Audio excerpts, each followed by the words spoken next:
baseball nuts, and a big warm welcome to Season 4 World Series and Season Review of the Jonny and Josh podcast. It's only, 4 days since the end of the World Series, so it's great to have your company. Thanks for joining us as always.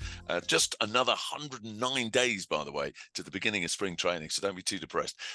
Great pleasure to welcome to the show, as always, Erik, the producer, and Big JC. JC, of course, the man who put the it in pundit, and Erik, the producer, the man who put the balls in baseball. Welcome, boys.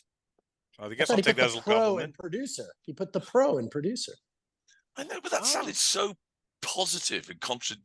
I know. You got to take the piss, don't you, Goldie? You can't you can't just bear hug your friends. There's no bear hugging love.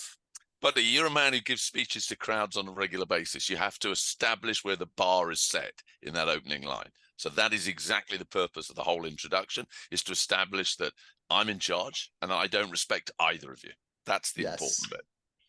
Moving along. You put the fa in alpha. Thank you. Thank you. How are you, boys? You had a good week? Sure, I'm back from Montreal. It's World Series is over. Baseball's over, but hockey's begun, so I got things to do, Well, here's a question. So you're overseeing the family in Canada. What happens in Canada with the Blue Jays not involved, knocked out of the postseason? Is there any interest? It's hockey season. It's hockey season. I appreciate it's hockey season, but is there any interest? In baseball? Yes, absolutely. I did go to a bunch of games, ice hockey games, that is, Montreal Canadiens at the Bell Center. And afterwards, and that's the great thing about the time zone. You come out of the hockey arena and it's like, oh yeah, it's 9:40, and we go to the nearest bar and it's only the fifth inning of a baseball game, and you go, oh yeah, it's not 4 a.m. and food being most important thing in your life, Erik, more than your kids, more than your partner. You got a lot of smoked meat, right? I got a lot of smoked meat, which is a pastrami kind of sandwich, corned beef kind of sandwich, but Montreal style. I did the test of a Montreal deli in Montreal while I was there, and Snowden Deli is the winner, second to Schwartz's. In case you're taking notes of Lester's fans. Lester's gone down. Are booing you. Okay, well, anyways, in case you're taking notes of where to eat in Montreal, Snowden Deli or Schwartz's, or Lester's. Right, guys, let's move this on. As always, for all our listeners, if you're watching on our YouTube channel, do press these buttons at the bottom of the screen. I'm sort of pointing in that general direction. Big up the Jonny and Josh show. All you can do to help us out on social media obviously attracts a new audience. We got YouTube videos are back, so you can catch up on previous. I mean, if you've really got. I mean, they're back. They were never gone. But I mean, the YouTube and access to etc. Okay. Well, it says it in the script. You wrote the script. I'm just repeating what it says. Anyway, check out our channel. Press all the buttons. You know what to do. Hit the like, leave a comment, subscribe, all those terms. Great. Right, Erik, trivia. What have you got for us? Before we go to trivia, our esteemed colleague David Langell cannot be here, unfortunately, for our last show with the season. Yeah, I didn't know David was still. I didn't know David was still with us. I thought he may have gone to a different place. I think he's gone to a different podcast. Yes, I mean, is he? He was traded for a player to be named later. No, minor league options. He has a valid excuse of why he can't be here today, because instead of being on a baseball podcast with us, he has to go see his son play in an important game in the Little League Baseball that he's playing this afternoon, New York time. So Little League Baseball in November. Don't ask me. So I guess it's a New York thing. I don't know. One thing I also want to point out is an amazing World Series. Amazing final for baseball. The Tigers won the whole thing. Is that great? The Hanshin Tigers. The Hanshin Tigers won the Nippon in Japan. Nippon Professional Baseball League. Nippon, because you can't call the World Series in Japan. It's Nippon Professional Baseball League. They won the whole thing, and in Osaka, they beat the Oryx Buffaloes, and the curse of Kentucky Fried Chicken has finally been lifted. It's not the curse of Kentucky Fried Chicken. It's the curse of Colonel Sanders. Correct. The Colonel Sanders curse has been lifted, Jonny. You've heard the curse of the Billy Goat. You've heard the Black Sox curse. The Curse of Bambino. Curse of Bambino. I didn't know the Black Sox had a curse. Sorry, the White Sox curse. The Black Sox, White Sox curse. Thank you. It's called the Black Sox curse. No, that makes sense. It's a valid curse. The Black Sox curse. Okay. What? Okay. Anyways, so the hilarious thing about this whole KFC, aka Colonel Sanders curse in Japan, was 40 years ago, I believe it was, 38 years ago. The last time Hanshin Tigers won the whole thing in Japan, their fans went rampant in Osaka, and they went to a KFC and they stole a life-size statue of Colonel Sanders. And they paraded him around the town. Legend goes because he looked like Randy Bass of the Hanshin Tigers, and that they sort of just picked him up for the hell of it. They paraded down the streets and they threw the statue of Colonel Sanders in the canal. After that, the Hanshin Tigers were absolutely terrible. They were the 18-year losing streak, and they couldn't win anything since. But they finally broke the curse of Colonel Sanders last night. They actually even they actually even had to retrieve the Colonel from the canal in 2009 just to see if it could break the curse, and it's on display at the KFC headquarters in Osaka. Now, just to be clear, they did go to 3 championships and lost in 3 championships. So it wasn't like they were always terrible. No, they were for 18 years. And then what I love about this is that it is a real cultural totem in Japan. If you play the game Sonic Adventure, they have a whole thing where they have a statue in front of a restaurant, and you're warned not to throw the statue in the water or bad things will happen. So it's become more than just, sort of this niche baseball curse. And now it's gone, though. Fantastic. Yeah. I love it. I love it. Curse. Who'd have thought? I actually got phoned up, by the way, by Times Radio. They wanted me to talk about the fact that it was the anniversary of the Curse of the Bambino being ended in the 2004 World Series. So I actually did something on Times Radio with regards. And as a result of my research, I was looking into what was that road sign, JC, that became a big part of the story. What was it? It was reverse curve or something, and some graffiti, and that's become a big part of. And there's somebody put a "the" in the middle, so reverse the curse, and no one wanted to change it, and the local authorities kept changing it back, and then the graffiti artists would come and do it again in the middle of the night, and that became a big part of Boston efforts to impact on the Curse of the Bambino. This is obviously going back a while since that curse is long over. But yeah, it's what is it about American sport? They're so superstitious. I think all sports are superstitious now. I mean, I feel like every athlete has their superstitions. Yeah. Lucky pants. Did you have lucky pants? Did you not change it for 10 weeks? I was really not superstitious as a player. Okay. That might explain it then. Yeah, but that's why I wasn't any good. If only I had embraced superstition. Okay. Right. Trivia question. Erik, trivia. Go on, man. Now, meanwhile, back in North America, the Texas Rangers won the World Series. And on that Texas Rangers roster was none other than Will Smith. No, I'm not going to do a Fresh Prince of Bel-Air joke. Don't worry about it.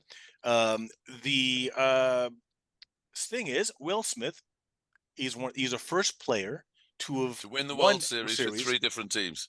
Correct, in consecutive years. Is that it? Do I get the point? No. Oh.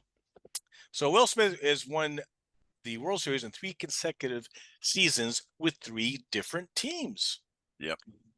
Now the thing is, my question to you is, who is the last player to have played for 3 consecutive teams? So 3 consecutive seasons for 3 different teams. Now, that obviously Will Smith, the first one to win, first 3 in a row. But who was the last player to have played 3 seasons in a row on 3 World Series? We understand what you're trying to say. 3 different World Series teams. Yeah. Correct. Yeah. So 3 consecutive World Series, but for 3 different teams, but they obviously didn't win all 3 years. Correct, because Will Smith is the first one to do that. Right? Yeah. Which I knew and I mentioned and impressed everybody. Okay. And because it's our last show, I'm going to make it fun. I'm going to give you 4 options. Okay. Love that. Okay. Even less likely I'm going to get it right. So my question to you is it A, Don Baylor, or is it B, Erik Hinske? Oh, Lord. Or is it C, Jock Peterson? Ooh. Or is it D, Ben Zobrist? Oh. So there you go. So there's your choice. Who's okay? Okay, I Three think I different may teams know and this three one. World Series, and so it's I think I know this one. Don Biller, Erik Kinski, Jock Peterson, or Ben Zobrist. Answer later on in the show. Fantastic stuff. Right, let's move this on, guys. It's time for the first batter. Batter up, it is, of course, the Fall Classic. We're going to talk World Series. We're going to talk the aftermath, the big stories. Commiserations, obviously, to the D-backs. I was thrilled to see them get to the World Series, but obviously commiseration completely blown away by the Texas Rangers, who were, by the way, 33-1 to win the World Series about midway through the season. I know. And I'm going to throw you a bone. Why do you know, Gouldy? I know, JC, because as you know, I had a tenner each way on them, 33-1. Another story. Let's move on. Anyway, we'll have a look. 5-game series, a very dominant. Rangers ran away with it in the end. Split, obviously, the first 2 games in Texas, which I thought was a great result for the D-backs. If you're away, that's all you want, isn't it, JC? You just want to split those first 2 games. But then it just went, no apologies for my language, completely tits up after that. They go back to Arizona, where the atmosphere was amazing, and yet they scored 1 run in game 3, no runs in game 5, and even though they got 7 runs in game 4, complete blowout because the Rangers had 11 and they lost that, so they lost 3 straight. So, first thing I want to ask you about, JC, just looking back on this World Series, is just how good was Adolis Garcia when you consider how little was given up to get him? I mean, the guy was off the charts. Yeah, when I think of Adolis Garcia, I also think of Randy Arozarena, and the reason for that is they were both 2 postseason superstars, both of whom were originally found by the St. Louis Cardinals, and the Cardinals gave them away for pittances. If you're a Cardinals fan, you're probably just absolutely, taking a cold shower because you're so bitter. Yeah. But yeah, I mean, Garcia was great, but I think what was so impressive about the victory for the Rangers is that he got injured. That when your talisman as out of the lineup, things can turn very quickly. Yeah. Yet the Rangers were able to continue to be opportunistic through that whole series. Whenever they were given an opening, they were able to score. It was the exact opposite with the Diamondbacks, who were left runners on base, who had opportunities and just couldn't put it together. It just felt like the Rangers were a fated team, a team that, was destined to this, because every time the door opened, they walked through it. Yeah, it is amazing that, isn't it? That sense of momentum, that sense of inevitability. You just look at a team, you just think, yeah, this is their postseason. This is what is meant to happen. It doesn't matter what hardships they face. I was looking at his numbers. I mean, what a postseason. You mentioned the fact he got injured. I think it was game 3. 8 home runs in 15 games in the postseason. 8. That's like a home run every other game. That's extraordinary. And in one 6 at-bat stretch to end the American League Championship Series, he homered 3 times in 6 at-bats and drove in 9 runs, which not surprisingly gave him the ALCS MVP award. Talking of other MVPs, Zach Gallen. I remember James Holden, our very good friend and very knowledgeable baseball man. He said to me years ago that Zach Gallen was going to be a superstar. And I've never felt that he's quite achieved that ace status. But there were moments, particularly in the game 5, when he's going into the 7th inning with a no-hitter in a must-win game for the D-backs, where he was doing everything and getting no run support. Yeah, the thing about Zach Gallen is his consistency, and that's why he has never sort of risen to that elite starter status. And the thing is, I think that he has times where he gets overamped, where he starts overthrowing his fastball a little bit. He loses a little bit of the command. He doesn't need to throw 97. You can dial that back down to 95. What makes him great is not that electric fastball, which is important and helpful. It's his curveball. His curveball is amazing. It's one of the best in the game. And when he could set that up by throwing for command with his fastball, he can be amongst the top 5-7 pitchers in baseball. And we saw that in the World Series, particularly in that game where he did have that no-hitter going. It's just he needs to figure out how to do that every time out, or at least, 7 out of every time's out. Big question as well. This is certainly one of the big talking points of this, is the whole decision to bring Bruce Bochy back. I think he retired, was it in 2019? I think a lot of people were a bit sort of quizzical. And yet the man has become a proven winner. Obviously, 3 wins with the Giants back in 2010, 12, and 14. It just seems now when he reaches World Series, there's only one result. I mean, were you surprised that Texas brought him back to manage this team? No, I mean, I think that it was more a question of whether Boch wanted to come back and manage himself. So I think as soon as he made that decision, I can't imagine there was any team who wouldn't consider him. His success in game sevens is unparalleled. He's never lost a game seven. What I love is the European connection, of course, which is that he determined that he wanted to go back to managing in the World Baseball Classic qualifier for France, the one that Great Britain won to get into the main draw of the World Baseball Classic. But he had such a great time being back in the dugout that it really sort of propelled him. And this was the perfect type of chemistry for that team, is that you had a mixture of players who were sort of young, up and coming, the Adolis Garcia types, but then guys who had been there before, Nate Eovaldi, Corey Seager, guys who had World Series experience, had success in the World Series, and having that combination of the enthusiasm of being there with the people who know how to get you over the top, and then a manager who had won 3 World Series, really great combination. A lot of credit goes to Chris Young, former Major League pitcher, who's now effectively they don't call him general manager now, whatever they call him, chief baseball operations guru or whatever. But the head of their baseball team in the front office is Chris Young.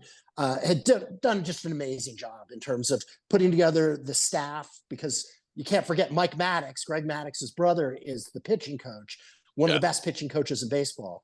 I mean, you see guys like Josh Sborz, who was throwing on the mound, throwing a strikeout in the last out. This is not a guy you'd expect pitching the last out of a clinching World Series game.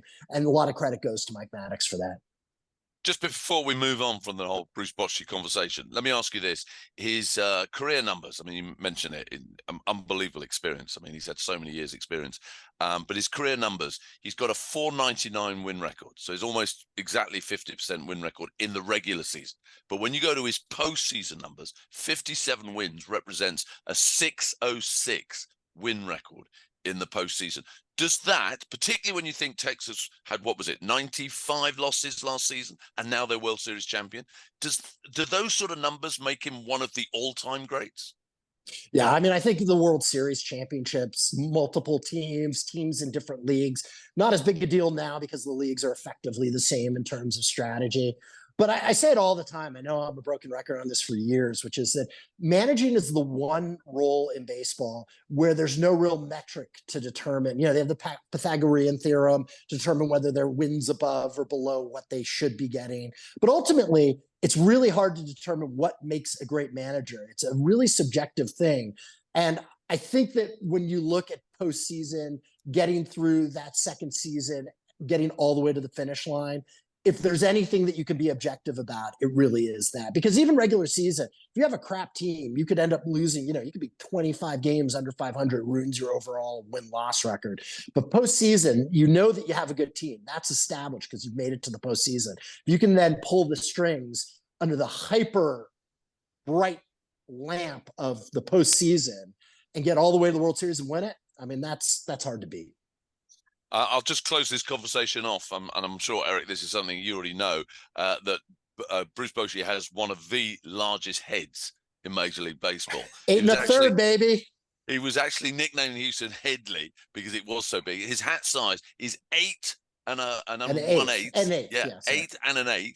And apparently when he joined the Mets in 1982, when he was a player, they didn't actually have a helmet that would fit him.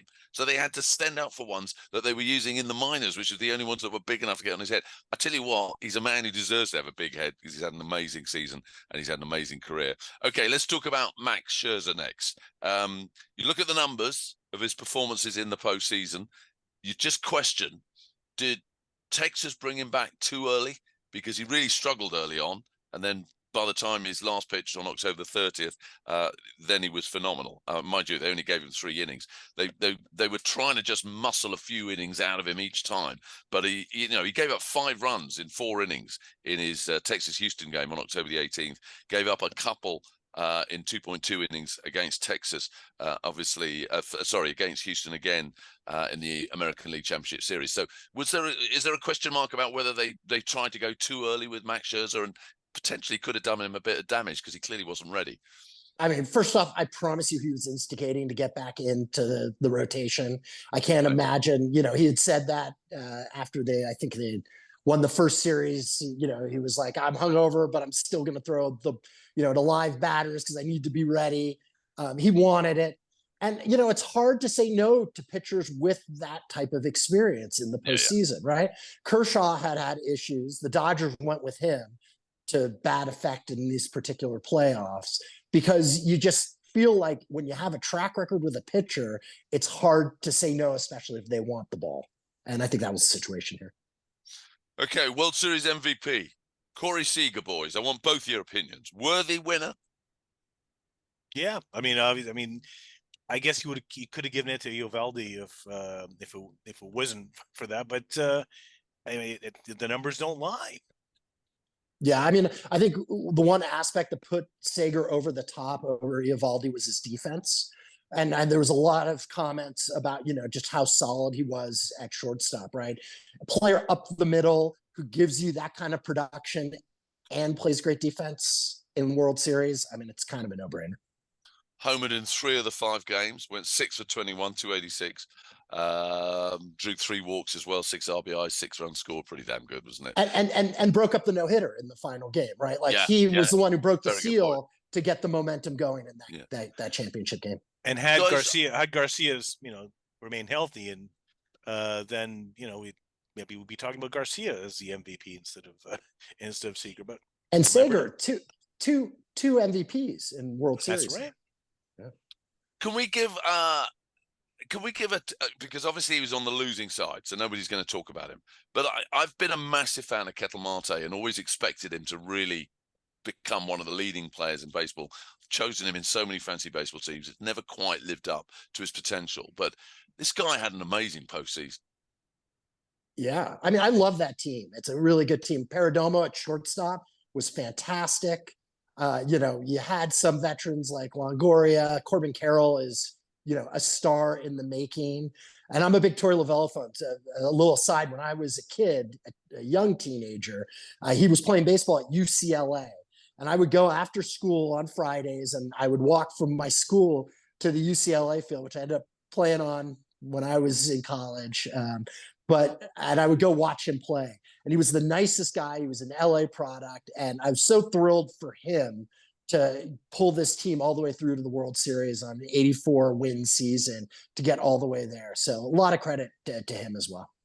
Batting average 387. Obviously, he won the NLCS MVP award.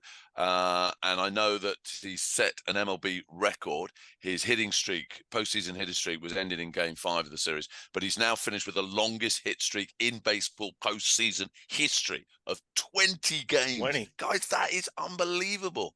20 games in the highest pressure. The most even in the postseason, even the regular season, that would have been impressive. But in the postseason, yeah, exactly. Okay, well, talking point number 4, guys. I mean, this is the one that depresses the hell out of me. So I'm glad Erik's left it slightly down the league so we could focus on more positive stuff. But the ratings for the Rangers via the D-Bank in the World Series were the worst ever, with an average of 9.11 million.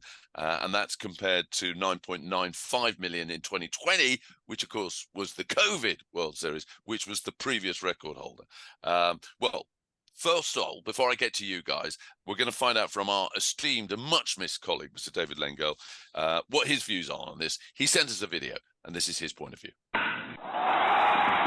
Major League Baseball is getting bad ratings during the World Series and the NLCS and the ALCS and everything else for a couple of reasons. First, the super obvious is that we know that television landscape is so super diversified now that MLB can't command what it used to command, and that goes for just about everything except for NFL football, which destroys everyone and everything in its path. But I think the real change is that baseball has become much more of a regional game. They don't have a problem getting people through turnstiles. Increasingly, they're going to, down the road, depend much more on their gait. They always depend on their gait, but maybe they're going to depend on it a little bit more than they used to. And it's a very competitive world. It's a very local world for baseball. So if you don't have good stories to tell, I don't really think Texas is a very compelling story.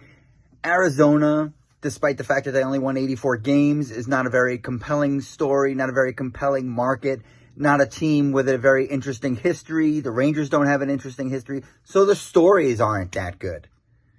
So I think you see less people watching. But the game is fine. A lot of people watch. A lot of people go.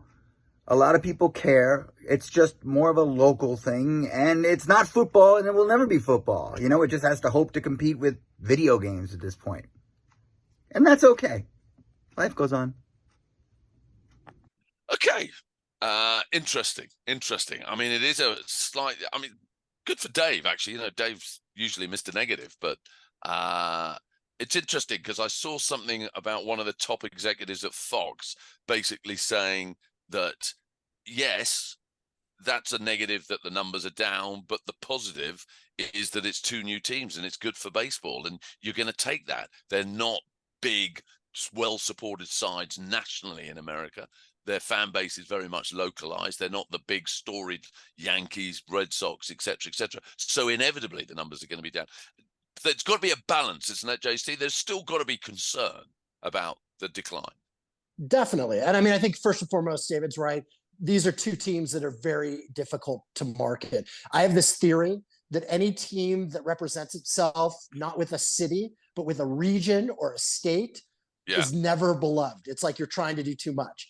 Colorado Rockies don't have a big following. When the Angels were the California Angels, meh. I mean, they've never sort of recovered from that.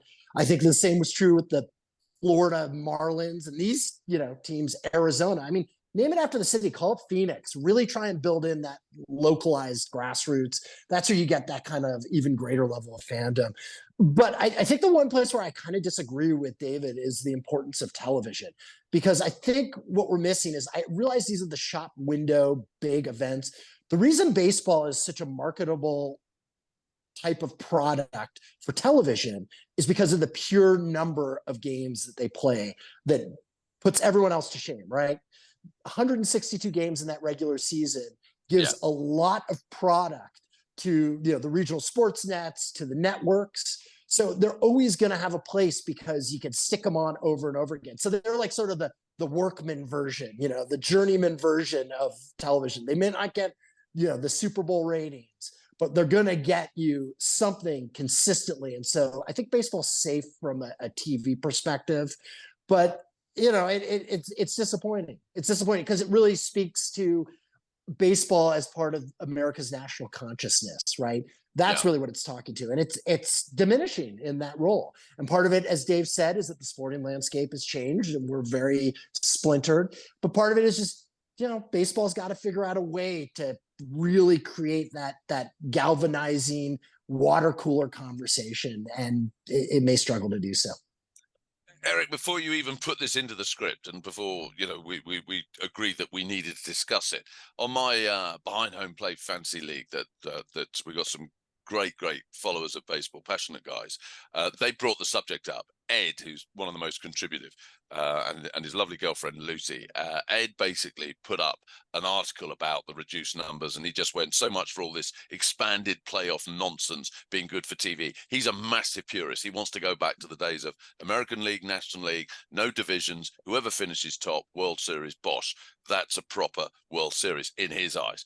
Rolf came back and said, basically, Ed, there's no point in going up against the NFL. A preseason NFL exhibition game got more viewers than a Yankees-Red Sox game did this year. 100-game season, and this is his view. This is Rolf. He thinks we need to go to a 100-game season, not a 162. July and August for expanded 4-round playoffs, all best of 7, and done and dusted before the NFL season even starts. Baseball is a summer sport, not an autumn sport. And then he put, P.S. show me the way to the commissioner's office. Ed came back and said Players Union would never go for it, but we do need to get back to the World Series happening at the start of October, not the end. What's your view on those points, guys? That's an interesting viewpoint, but I think it's crap. The thing is, everyone that the division series and the ALCS and LCS got record numbers. So to actually get rid of the playoff format as it is now, no, as cruel as it is, I know that it's not great to have all these teams like the Atlanta Braves who didn't make it to the the next round. The playoffs in itself, division series, championship series, got record numbers. So it is all reliant on who finishes in the final two. Yeah, and it's all conjecture, right? Because to the point that was made, Goldie, it's not just the Players Association, Major League Baseball. The money's in the aggregate product, so Yep. it's having as many games as possible to put on, even if the ratings are lower. You have more games, and that's part of the reason, right? That the NFL gets higher ratings. They play 18-game season. Yeah, you're playing 23 games or whatever it is compared to, including the playoffs, 180 games. So, it's easier to get those high ratings for the limited type of, exposure that you're going to need to get people watching you. But, I like the postseason.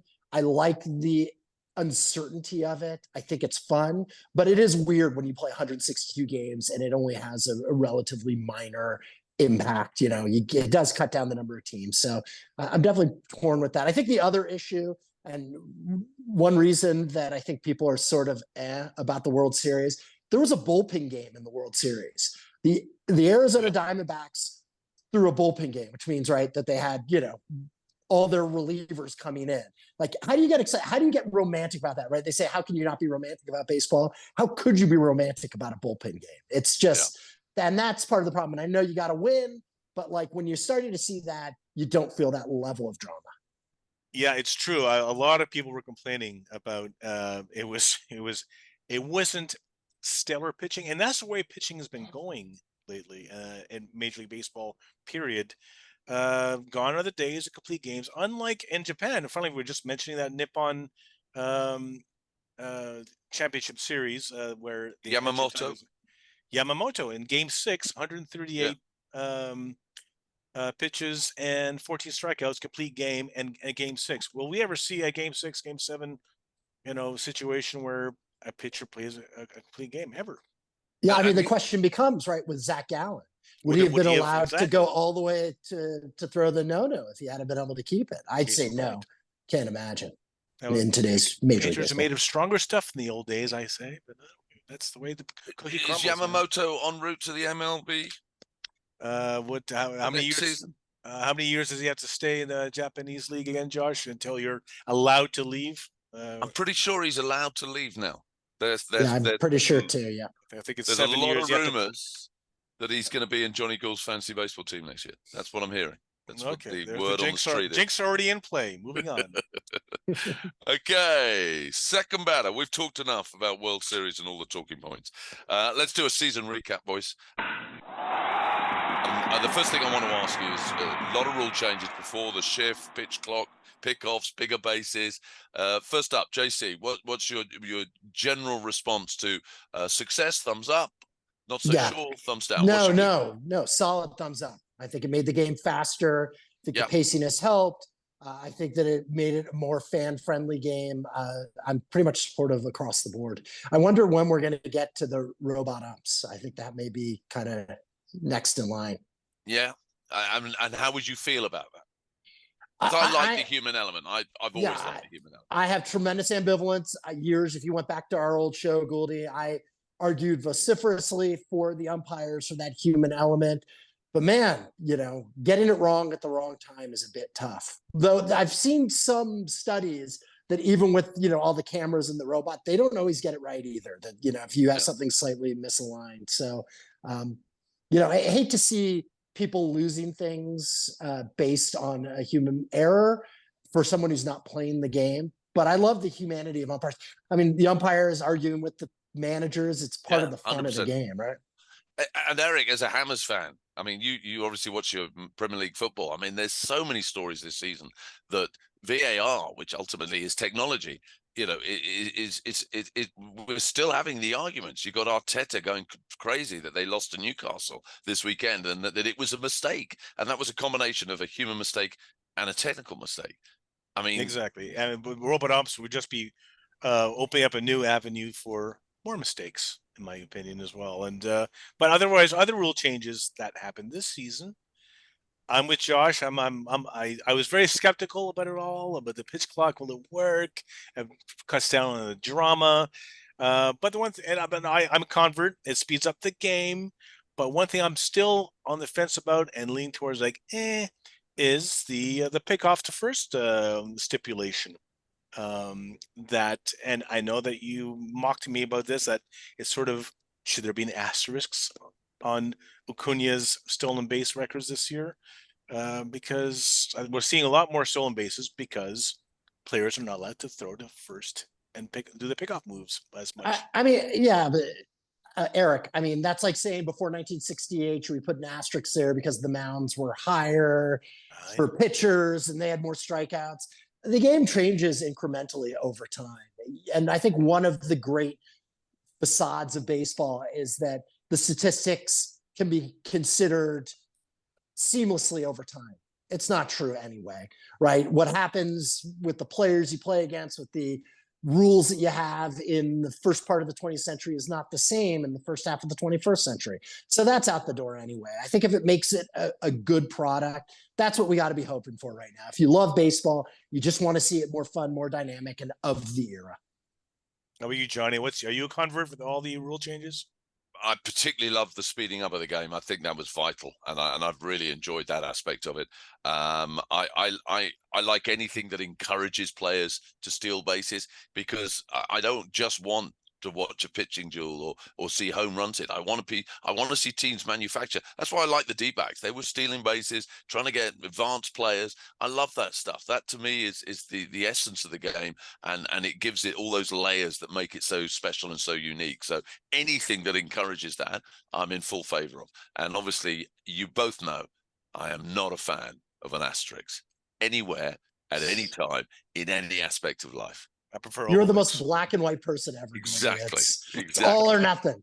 Exactly. But small ball is sexy. I agree with you. Bunts, stolen bases, singles. I love it. Yeah. Love it. Because you said it yourself, buddy. You know, you said you weren't born with the most talent, but no one tried harder. Nobody was more of a gamer. If you take that away, those little differences, those little aspects of the game, maybe I'm just an old git who's, romantic, but I just think that the game would lose its heart.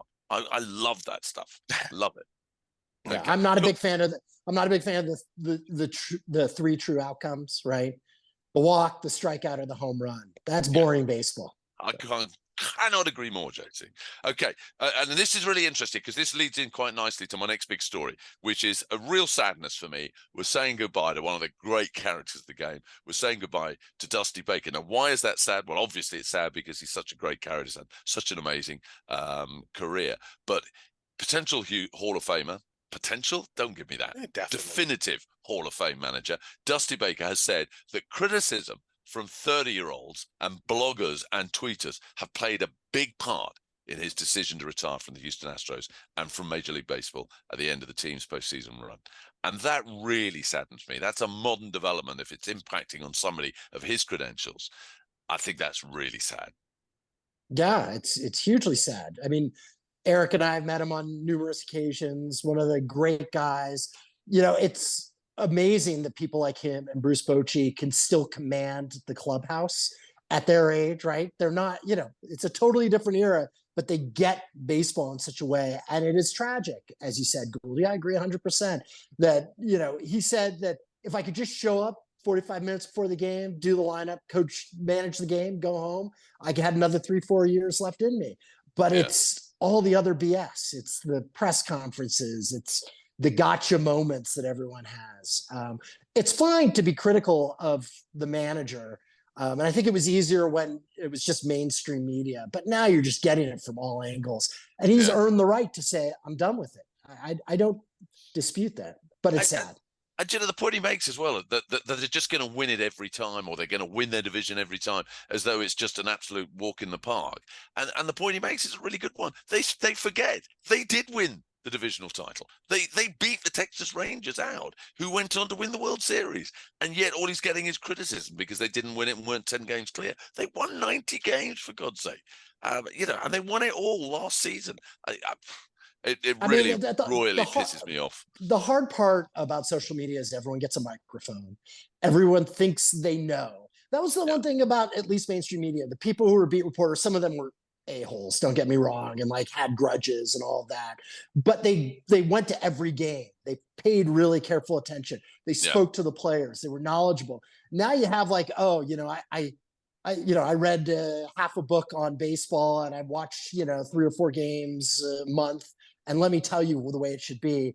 And these people have pretty big soapboxes in order to make their arguments. And I can see why people who have been lifers in the game get a little fatigued from that. It's not that those people don't have a right to say whatever they want to say, but I understand how people who really know the game are just a little bit like, I'm over it. Yeah, I mean, it just will not tarnish his legacy or his career. Hats off to Dusty Baker. You were nice to all of us, to each and every one on this show. We love you to bits, and we wish you well in your retirement. Yeah, and a well-deserved retirement indeed. Okay, moving on. Talking of retirement, Nelson Cruz has decided to retire after 19 seasons in MLB. Of course, won the 2011 ALCS MVP award with the Rangers. Apparently, he's not completely retiring from baseball, boys, and I rather like this because he's actually going to play this winter in the Dominican Professional Baseball League, and that will be his farewell tour as a slugger. I like that. I like the fact he's going home.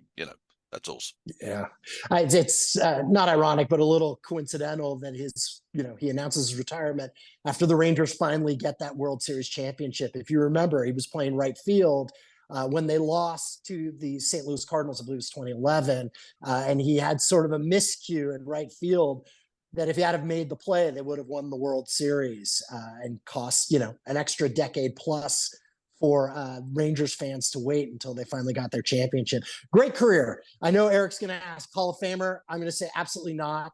It's an example of different eras. If he had have played in the 1950s and hit 460 plus home runs, first ballot Hall of Famer. But we have a better understanding of how he fits in now. A player who was not a great defensive player, very, very good player. He deserves to be in the Hall of Very Good, not quite the Hall of Fame. She's pretty tough. 7-time All-Star, 4-time Silver Slugger. As I've already mentioned, 2011 American League Championship Series MVP, and in 50 playoff games during his career, slashed an average 278, 18 home runs, 38 RBIs. Seemed to do pretty well in those postseasons he was involved in. Over 1,000 runs scored, 1,325 RBIs, 464 home runs. You've got to be a damn good player to reach the Hall of Fame. I hate to go full anorak on you, Gouldy, but look at his WAR, right? 49 WAR, something like that. I mean, he's not even close. 42.2. Okay. Yeah. Nowhere even close to what you would need relative. And part of that is because he was a one-dimensional player to a certain extent. And a great player. Don't get me wrong. I mean, I don't want to besmirch what is a fantastic career, just not a Hall of Fame career. And that's the thing. If you look at Nelson Cruz's numbers, and then I'm trying to not argue, but sort of like, does Joey Votto belong in the Hall of Fame? No. Then if Joey Votto doesn't get it, neither does Nelson Cruz. So. I think Votto has a better argument, though.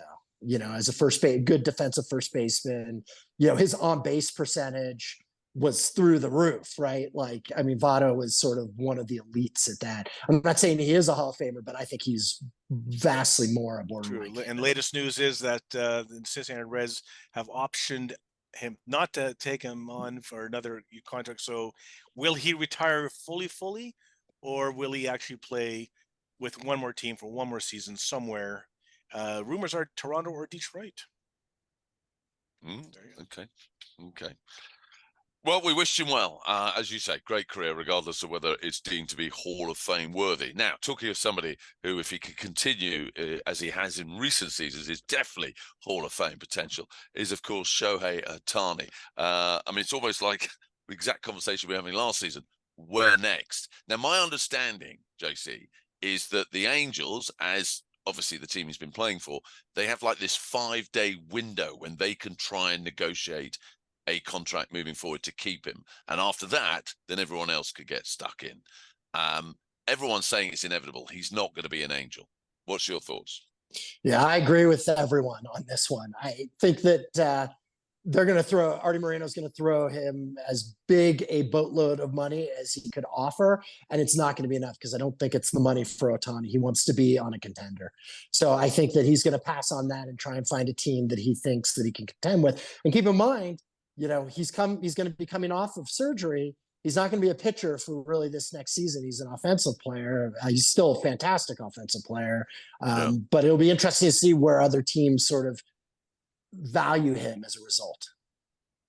Because this is the point, isn't it, about the injury, that he will be able to return next season as a hitter, but we're not going to see him as a pitcher for at least another season. I mean, I was reading up about it as well. He's basically sustained another tear in the ulnar collateral ligament in his right elbow, and he's undergone officially a second Tommy John surgery. But they're also saying it's not specifically Tommy John's. It's sort of like a hybrid version of it. And the agent's been very, very sort of vague in his description and his explanation, which therefore leaves massive doubt and grey area. And when you're talking about hundreds of $1 million contracts, it seems extraordinary that people are going to be asked to make a punt on somebody who is, without a shadow of a doubt, the best player of recent seasons. But there's this massive question mark. Yeah, I mean, even if it was just a second Tommy John surgery on the ulnar collateral, the first one, there tends to be actually really good bounce back. There's a lot of questions when you have to do it a second time. There have definitely been pitchers who have come back from dual TJ surgeries, but it is a little bit more of a question mark. But put that aside, right? A power speed combination that he brings to the plate, literally, is, elite. So I think that there's money there for him. And I think there's money at the top of what anyone's ever made, just based on that, with the feeling that the pitching would just be a bonus. The question is just how much more, how elite is it? Is it the greatest of all time by, one exponent, by two exponents? We'll see. Is he winning the AL MVP award this season? I think so. I mean, he won the Players' Choice Award, right? So he won the American League Players' Choice. So the players thought that he should be the MVP. The voters for the actual award, the Writers Association, always tend to be a little more wonky, but I think the numbers still put him as number one. And the rumors are, and it is again just only rumors, that the interested parties will be Texas Rangers, San Francisco Giants, and the Toronto Blue Jays will try to throw money at him. Toronto Blue Jays allegedly are going to make a $50 million salary dump on various players, including Kiermaier, to make room for Ohtani. Question mark? Again, only rumors. Moving on. Okay. Well, interesting. That's the rumor, because the article I read had 10 teams still in the hunt: Red Sox, Cubs, Angels, which we've already said isn't going to happen, Dodgers, Mets, Yankees. So a third Giants. of the league, basically. Yeah, so basically a third of the league. Yeah. I noticed there's no reference to the Atlanta Braves. They're not in the market, but there you go. Right, moving on. Very sad news for the passing of Frank Howard, four-time All-Star and Washington Senators legend, has passed away at the age of 87. Well, guys, I'm relatively new to the game. My real interest didn't start till I started doing the show on Channel 5 back in 1997. So talk to me, JC, about the former All-Star outfielder, first baseman, Frank Howard. Yeah, I mean, a gentle giant, 6'7". Now, 6'7" nowadays, you might have a few more players. Back then, I've seen pictures of him just towering over the other players that he played with. But he was the definition of a gentle giant, a real just civil man, great power hitter, certainly played in a number of places, and was very beloved. He managed for 3 years, a couple with the Padres, one with the Mets, didn't have much success as a manager. But it's really sad because we lost Brooks Robinson not too long ago. Now we're losing Frank Howard. We're losing some of the great gentlemen of an era of the game. So ashamed. I got not a Hall of Famer, kind of actually similar to Nelly Cruz, and just a pure power hitter. But nevertheless, a player who deserves a tremendous doff of the cap for what he brought to the game. And also, he's immortalized in the Danny Kaye song, the Dodgers song, because people always associate him as a Washington Senators legend. And one season as a Texas Ranger, because when the Senators moved to Texas, become a Texas Ranger. But he was, he was pretty handy when he was the Dodgers after they moved from Brooklyn to LA. He was also drafted by the NBA's Philadelphia Warriors in 1958. So he had the option to go pro as a basketball player, but chose to stick with baseball. And obviously a good decision, because he went to the Dodgers and won Rookie of the Year in 1960. And was considered for the NL's most valuable player in 62. So, rest in peace. Great player. Right, let's move it on. Okay, banner number 3. We're going to have a look back over the season, and I'm going to ask the boys what was their favourite, what was their standout moment of 2023. So before we go to JC, before we go to Erik, let's hear from Big Dave. So obviously the Mets season didn't turn out the way we thought it would. At the start of the season, we thought they maybe had a chance to make the playoffs and maybe make a run at the World Series, but they completely fell apart, and then they traded everybody. And so the highlight was actually getting these elite prospects back for this garbage that they had, these old worn-out pitchers, which is great. But the thing that really stood out for me this season is actually, believe it or not, at times seeing the Yankees in last place is just like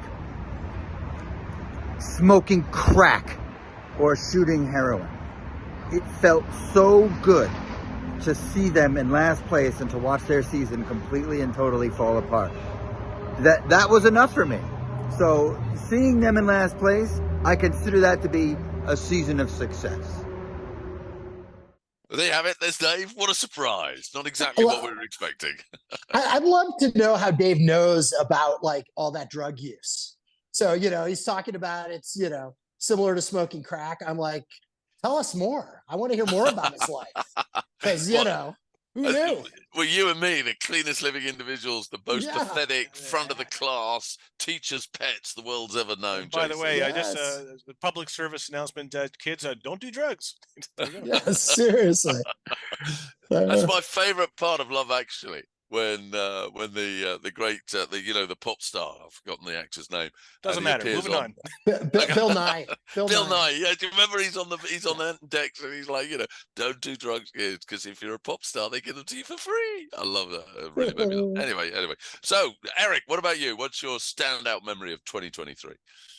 Well, there's I think besides the World Baseball Classic, I want to say, but obviously I was actually physically there, but it sort of got me ready in time for the baseball season that we already had, exciting baseball in March, including GB doing amazingly well, and just an unbelievable World Baseball Classic final. So that's probably my standout memory. Good choice, man. Good choice. JC? Yeah, I mean, great call, Erik. I mean, Great Britain this whole season, right? They won a silver medal at the Euros. They won a silver medal at the under-23s. It has been probably in my lifetime the greatest year for Great Britain baseball. That's definitely one. But for me, and I'm the sentimental bastard of this show, it was the London series. And not so much for the games, which was lovely. It's always great to see Major League Baseball. But, baseball is about the relationships you build and being able to see the two of you, being able to see friends, being able to just be in the UK watching baseball. It was just unparalleled as to what a special memory it was. And you had Bill Murray as well. I was going to say the Bill Murray moment with you standing like 5 feet away as he's. I was in the booth. I actually wasn't next to him. Drew Spencer was him, and Craig Doyle were with Bill Murray. I was in the booth with Fletch. So I'm in the shot because they cut to us, but I didn't get to actually hang with the God. Okay, it was funny. It was really fun. I mean, guys, obviously, it goes without saying that particularly how well British baseball did this season, real standout year for them. The London series was great fun. I had a great day that day. It was great to see you guys after the game. I went there obviously with James Holden and Alan McKinley, the legendary deputy editor of the Mirror of Sport, who's a huge baseball fan, best mates of ours. And that was just a cracking day. But you've both mentioned those, so I've got to have to move on. My highlights, my standout memories is the fact that I was fighting to avoid coming last in both head-to-head fantasy baseball teams. And I succeeded in both. I didn't come last in either. I came second last. That was a real standout achievement, and that was a standout memory. But my genuine standout memory is I make no apology for this, guys. You know how much I love my Atlanta Braves, and Ronald Acuna Jr. is now right up there in my top 5 players of all time. I absolutely love watching this guy play. He personifies everything I love about the game, his confidence, his swagger, but also just his raw talent, 5-tool player. And I was really worried when he came back from his injury, that horrible injury that he had, which meant, of course, he missed out on the World Series in 2021. I was really worried that he was never going to be quite the player. And that this season, why was I worried? wow, 41 home runs, 149 runs scored, 106 RBIs, 73 stolen bases. What a season. 416 OBP. Love that man. He's back. He is the best player in baseball. Don't give me this Shohei Ohtani nonsense. He is the best man in baseball. Why? Because he's going to play every game next season, 162 games, and he's going to take the Braves to the World Series in 2024. You heard it here first, boys. Okay. You know what that reminded me of? Can I just say? Yeah, you go remind ahead me first. Okay, it reminded me of Animal House, where John Belushi goes on the speech about One of my favorite movies, man. when the Germans burned Pearl Harbor, and they're like, Germans? He's like, he's on a roll. Let him go. That's you are our John Belushi. Now, Okay. I like to add on something here. You predicted. Now you're predicting that Acuna is going to take them to the World Series next year. Yes. To brace the World Series in 2024. This is where I like also at this moment, this juncture of the show, to remind everybody about our dark horses picks in episode 1. Josh picked the Chicago Cubs as a dark horse, and he wasn't wrong. They missed on the last day of the season by 1 game.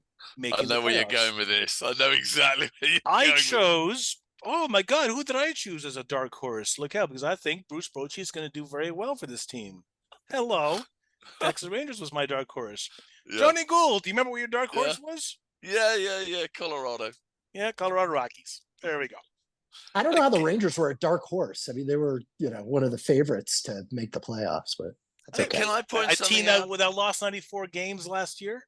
Come on. That's like, fair enough. They weren't a favorite. But they had Seager and Simeon. Come on. They went out. They weren't a favorite. Can I point out that the Athletics and the Royals won less games than the Rockies? They weren't the worst team. Those were the other two. Those were picks for the AL and Central and West. I don't think they were. No, they weren't. Well, moving on, though. Okay. Do you know, we should put all our picks up. We should have not just reference the really bad one, but who did we predict to win the division? Nobody predicted the Orioles, did they, to win the East? No, I don't think so. I don't think. Okay, moving on. Right. Okay, time for the 7th inning stretch. Woo! And this is a chance for Erik to dominate the airwaves on the Jonny and Josh podcast.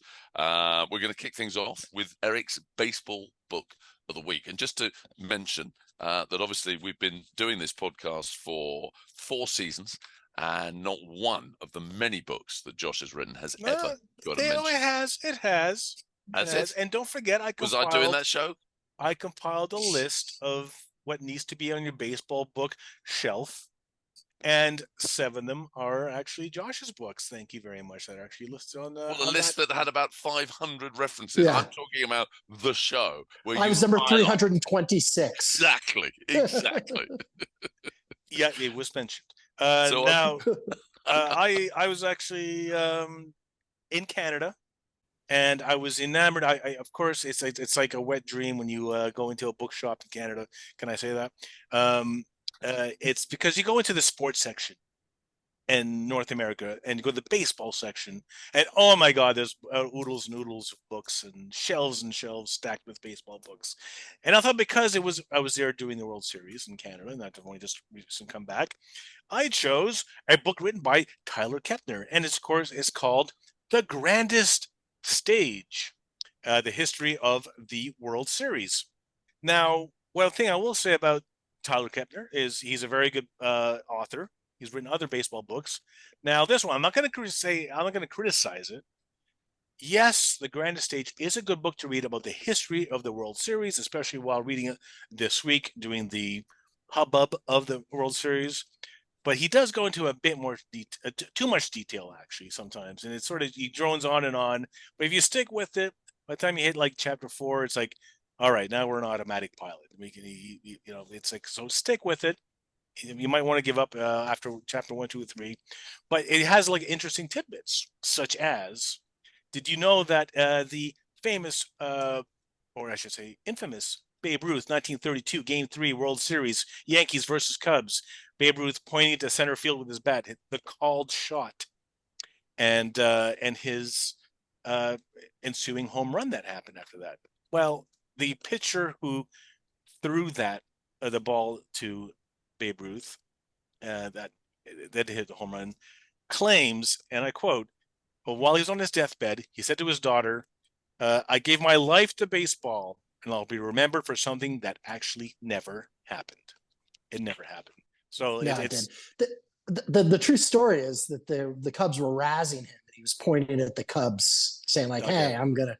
Yeah, exactly. But he goes into detail. It goes a bit too much detail with that, but sort of like cross-examines everything possible about that. I know that apparently there is video footage of Babe Ruth pointing to center field and then hitting the home run in the first pitch. Charlie Root, the pitcher, actually said, if he actually did that, I probably would have beamed him. So it's just as an aside too, Charlie Root, 1933 Gaudy baseball cards. It's one of my favorite cards from that you got set. one, so do you?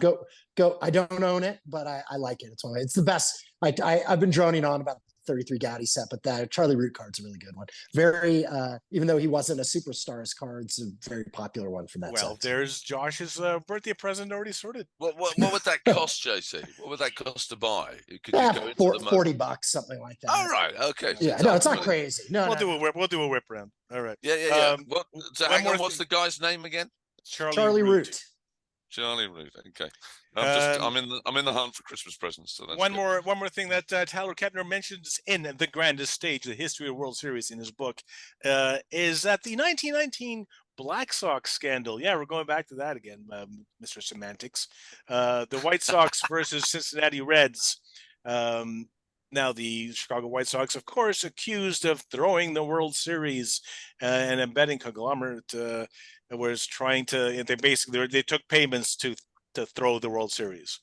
The story goes that the Cincinnati Reds were really that good that they were going to win anyway.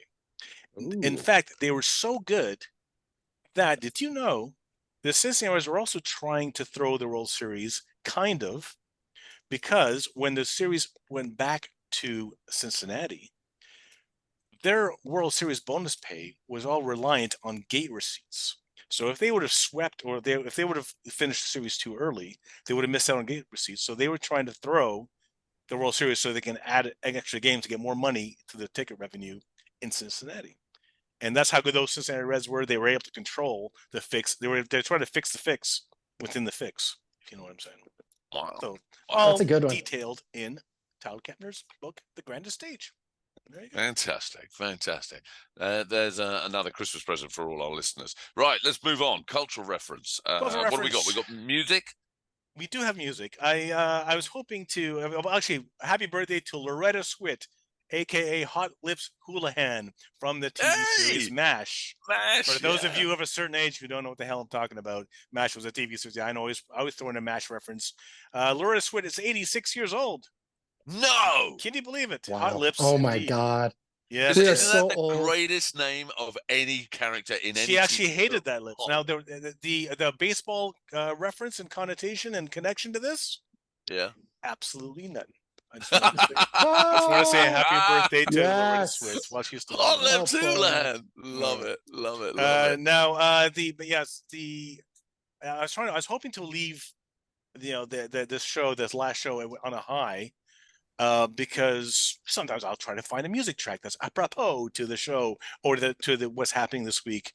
Now, the Arizona Diamondbacks, yes, they lost, but I couldn't find. There's no Arizona Diamondbacks song per se, or anything on vinyl that exists, because they only came out in 1998, right? So but I found a Texas Rangers song.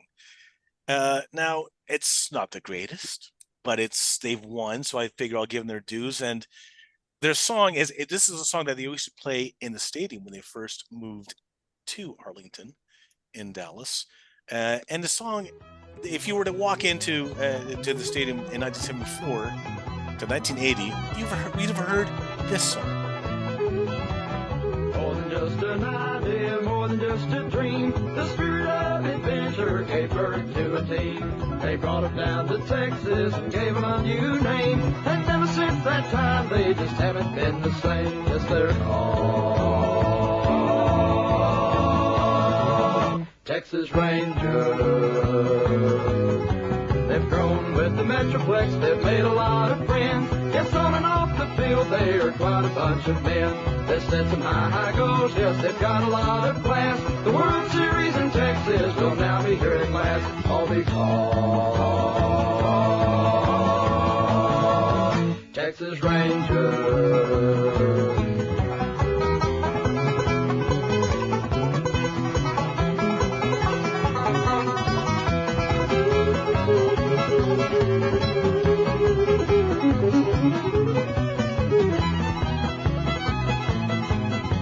So come on, all you people, join in all the fun. Be a part of something where you are number one. Let's all get together and get behind our team. Our voices will unite as the stands begin to sing. The eyes of Texas are upon you all across the American League. Okay, it's not the greatest, it's not the best, but then No. you virtually never do play a song that's half decent. But I sort of like it in a sort of funny sort It's of way. country, sure. But Exactly.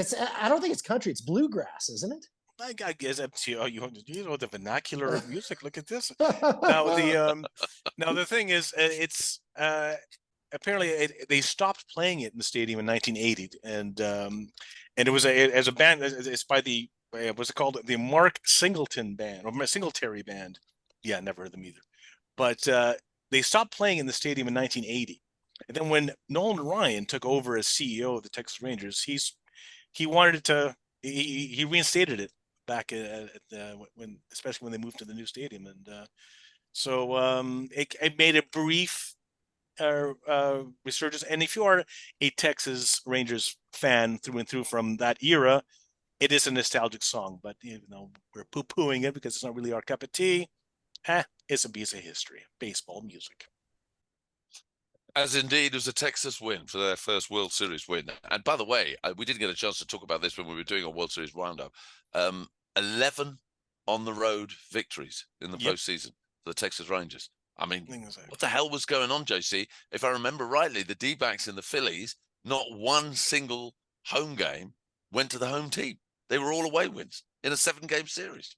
Madness. I think it's just one of those anomalies that you just sort of shrug at. I don't think that there's rhyme or reason to it.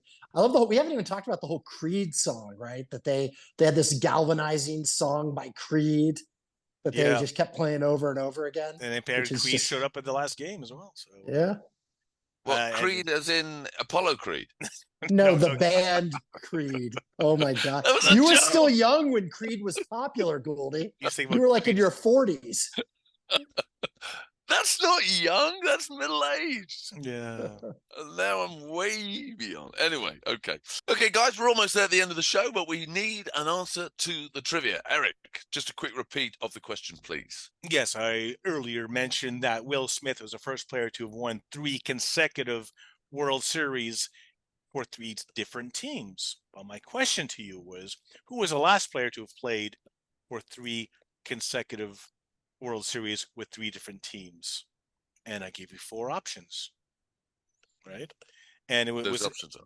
It was A, Don Baylor, B, Erik Hinske, C, Jock Peterson, or D, Ben Zobrist. And who wants to go first? Jonny wants to go first. All right. Yeah. Because I know the answer. So. Oh, do you? Yeah, yeah, right. 100%. Well, I assumed you did, so therefore it was important I went first, so everybody didn't think I was cheating, because that would be normal. My instinct is Jock Peterson. Okay, interesting. Josh Chetwin, do you share that same instinct? That instinct is unfortunately incorrect. Actually, two of those players. Maybe. 2 of those players went 3 straight World Series with 3 different teams. Those are Don Baylor and Erik Hinske. Erik Hinske is the more recent one. 2007, he won a World Series with the Red Sox, then played in the World Series in 2008. And 2009, won another World Series with the New York Yankees. I know this because it was something that had come up, and I was like, "Oh, I'm going to talk about this on the show." And when Erik brought it up, I'm like, "Oh, I already know that." So who was he playing in the 2008 World Series in? I can't remember. No, that was because he didn't. That was Tampa Bay Rays and Phillies. Tampa Bay Rays. Yep, we were there. We were that was our last show. Yeah, our last ever World Series. Correct. So he didn't play a ton, though. By the way, I feel like he had like a total of like 4 at bats in those 3 World Series. He got a World Series. So it shouldn't really count. No, he played the right amount of games in the regular season. He played in all. Like Will Smith didn't play in the World Series last year, but got a ring. He didn't play. Should the Braves give him a ring? Yeah. There you go. In your face. Now, the thing is, Jock Peterson did play in 2 World Series. Well, yeah, that's why I went with him, because I knew he'd played in 2. So did Ben Zobrist, but yeah, I love the fact that 2 out of the 4 players that you could have picked, you didn't. So, but it's still. But Don Baylor would have been right. You asked the last one to do it, correct. And that was Hemsky, because Baylor did it with. I think he went with the Red Sox in '86, then Oakland in '87, and the Twins in '88. Vice versa. Twins in '87. Yes, Oakland. At least I knew which player was a long time ago and which ones were more recent. So therefore, given the question was which is the most recent, I went with a recent player. At least I did that. At least good that for was you, logical. Goldie. Good for Thank you. Yeah. Well, I know, but the thing was, when I was trying to think of what teams they played for and therefore which ones had gone to the World Series, Peterson was the only one who was absolutely convinced that on at least, I could think of at least 2 occasions he'd been to the World Series. That's why I went with it. But no, it was right. No one expects me to get it right, guys. No, that's fine. I'm just going to go and sit in a dark room. You have a perfect humiliating me again. You got a whole off season to think about it, Goldie. and you're the Kettle Marte of getting trivia questions wrong. Absolutely true. Absolutely true. New league record. Excuse me, did either of you raise over $500,000 yesterday for good causes? No. Stick that in your pipe. Okay, moving on. Oh, we've got nothing else to talk about. It's a goodbye from me. Actually, there's, I think there's some breaking news from David Langell. Yes. Do you want me to read it out? Yeah, so David Langell sent us a message while we were on the air, and Jonny, about his kid who is in his Little League game, important game today in New York City. That's where he could be on the show, and he sent Jonny his message. This is the message. This is the update, the match report of his young boy playing Little League Baseball. Message from David Langell, who couldn't be with us because of his love for his son. It reads, bases loaded, nobody out, down 5-4. Bases loaded, nobody out, down just 1 run. Last inning, presumably. Last inning. I'm assuming it is. He didn't say if it was. We're just going to go with it because it's more dramatic. Okay, so just to remind you, bases loaded, nobody out, down 5-4. Only need 1 to tie it, 2 to win. Unassisted triple play. Oh my Lord. You could wait your entire life, says Dave, and never see something like it. And his kid was on the receiving end. Unassisted triple play, JC. I want to know more details, because I want to know how old that kid is. Because if he's like 6, I see the unassisted triple play happening. It's like kids running everywhere, tagging people everywhere. But if it's like a 12-year-old kid, that's pretty crazy. That's a heartbreaker. Oh, yeah. As a parent, you're going, there's no out. The bases are loaded. By the way, David, is this another message? Well, while we're live here on air, saying I went to check to see if this ever happened in Major League Baseball history before, and it says the last time it happened was 2009 against the Mets. Is that right? Yeah. Fantastic. That is fantastic. Yeah, that's great. And on that note, that's the thing about David. He doesn't show up for the show, and he's still the most value-added piece of the team. That's a very good point. Absolutely. Absolutely. At his child's expense. That's an irrelevance, but ignore that detail. Oh, boys. Well, guys, it's another season comes to an end. Another year of the Jonny and Josh podcast comes to an end. Oh, by the way, when I did Times Radio last week, they not only referenced it at the top, they referenced it at the back to say the presenter off. We got some marketing out there. I got a lot of, when I was doing the London series, I got a lot of Jonny and Josh swag for us. Yeah, mentions. Should we mention to our listeners that moving forward to 2024, we're contemplating a name change and we'd love their input? Do you think we should mention that now? Do you think that's relevant? A little teaser? Yeah, because we need to figure out a reason to get Erik and Dave certainly to show up. Because, it should be called the Dave Langell podcast. Maybe that'd be the only way we'll get him to show up. But that'd be hilarious. We call it the Dave Langell podcast. And he never shows up. Yeah, that'd be great. Well, you see, my suggestion for the new name is Where's David Langell podcast. That's my suggestion. But I think, Erik, you've got one as well that you've been thinking along the lines. Yeah, we're not past the watershed. No, the watershed yet. If you want to come meet me at any pub and buy me a pint, and I'll tell you exactly what the name should be. But it's a family show. So it's a family show. Okay. Yeah. It's not really, but even that's beyond the pale. Right. Is it beyond the pale? I think it's beyond. Seriously? I mean, as long as you're putting out Yes. a warning saying if you're easily offended, switch No. off now. No? No, Okay. go find. I think this is great. There, where is David Lego? Where is Erik Jansen? So you can find out what his name idea was. Yes. And we get people stalking him in London. Actually, next time I'm at a watch party that's organized by MLB UK community / hashtag whatever you want to call it. Then yes, ask me, Erik, what was the idea you had that's not for young viewers' ears? This is also a litmus test to see whether anyone listens all the way to the end of the show, because no one's going to ask you because this. We're this is talking in a regular. forest. Because, by the way, yes, I was at the last MLB UK community watch party at the Passagnon Avenue, but the one near 9 Elms near the Battersea Power Station, because the one in the Westfield Mall in Stratford is now closed down. They're moving to Waterloo, just to throw in some more. So next time there are watch parties, keep an eye out on MLB UK community on their Twitter feed. All these watch parties will be moved to other parts of London. Buddy, that's great news. Waterloo's a lot closer for me. I might actually be able to attend one. That sounds awesome. By the way, why are they called watch parties? Are you all turning up and selling Rolexes or something? That's the fifth time you use that joke on this show. No, I think I said Timex last time. I didn't want to offend now anybody. it makes it more funny. So I've gone Rolex. I've upgraded. Erik, don't upset Grandpa. He'll get angry. So, boys, since this is the last time that we have a reason to touch base on a monthly basis, let me just ask a simple question: what's in the world of Erik? Start things off for the next 6 months or the next 4 months until spring training starts. What have you got to look forward to, big guy? What's going to be the highlight? Yeah, well, actually, lots of ice hockey. I'm working on the Champions Hockey League, so I'll be traveling around Europe a lot, chasing hockey pucks. But sadly, I was supposed to have gone to Dubai for this new thing called Baseball United. Keep an eye on it. I'm gutted that I can't. Bartolo's playing. Bartolo Colon. I wish we had a whole podcast to talk about Baseball United. I know. Bartolo Colon is coming out of retirement to play baseball in Dubai in this tournament called Baseball United. It's a league. They're playing a game, and then it's going to be a league. But that's so cool. I mean, if it takes off, that will be really cool. Love it. Yeah. Hey, Bartolo Colon, the last Montreal Expo, still playing baseball. Tons of European connections too. 3 people who played for Great Britain in that league. Italian players. It's John McLaren as well, who's managing one of the teams. There, he's a former Seattle Mariners manager and also worked with me on the MLB game development project, as well as Dylan Unsworth from South Africa.